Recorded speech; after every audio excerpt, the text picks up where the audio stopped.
Hey guys, welcome back to the channel, and today I'm gonna show you how to apply for a Chase student loan.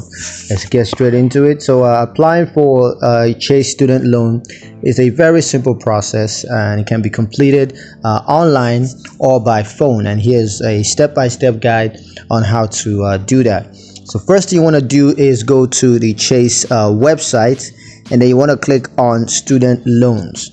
Now you want to select the type of student loan that you're interested in, such as private student loan or whatnot, and then you need to get pre-approved for a student loan by providing your financial information.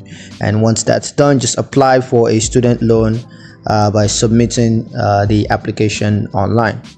So lastly, you can just review the application to make sure everything there is correct, and then sign the loan documents and submit it. So yeah, that's pretty much it on how to apply for a Chase student loan. Hope you guys liked the video. Hope you found the information useful enough. If you did, like the video, comment down below, let me know what you thought. Share the video with your friends and subscribe to the channel if you haven't done that already, and I'll see you guys in the next one. Peace.